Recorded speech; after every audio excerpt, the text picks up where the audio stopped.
বিভিন্ন সময়ে উদ্ধার হওয়া 25 কোটি টাকার হেরোইন পুড়িয়ে নষ্ট করা হলো। ফুলবাড়ির পুটিমারিতে গ্রিনজেন বায়ো প্ল্যান্টে 4 কেজি 820 গ্রাম হেরোইন পুড়িয়ে নষ্ট করা হয়।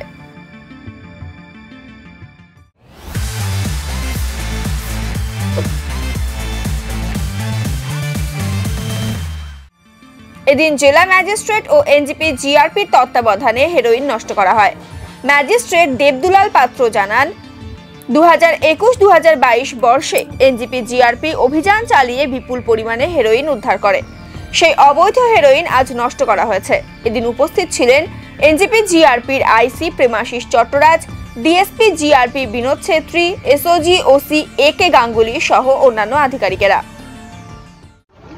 শিলিগুড়ি জিআরপিএস ওনারা 21-22 এই 2 বছরে 4 কেজি 820 গ্রাম হেরোইন ওনারা সিজ করেছিলেন।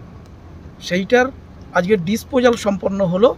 ডিসপোজাল আমরা করলাম চিফ জুডিশিয়াল ম্যাজিস্ট্রেট জলপাইগুড়ির নির্দেশে আমরা আজকে ডিসপোজাল করলাম এবং ডিসপোজাল একটা কমিটি আছে, ড্রাগ ডিসপোজাল কমিটি। সেই ড্রাগ ডিসপোজাল কমিটির সবার অ্যাপ্রুভাল নিয়ে আমরা আজকের আপনাদের সামনেই এই 4 কেজি 820 গ্রাম এর মধ্যে 50 গ্রাম স্যাম্পল রাখা আছে। ভবিষ্যতে যদি রিটার্ন হয় তাহলে সেগুলো আপনাদের মালখানায় রাখা আছে। এনজিপি জিআরপি সিজ করেছেন ওনাদের জুরিসডিকশনের মধ্যে থেকে। এটা 21 আর 22 সালে সিজ করা হয়েছিল।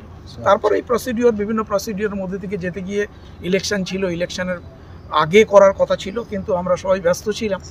হ্যাঁ, এই জন্য আমাদের ওটা ঠিক ইলেকশন পার করেই আমরা এটা ডিসপোজাল করলাম। কোথায় ডিসপোজাল করলাম? এটা হচ্ছে গ্রিনজেন বায়ো প্রাইভেট লিমিটেড।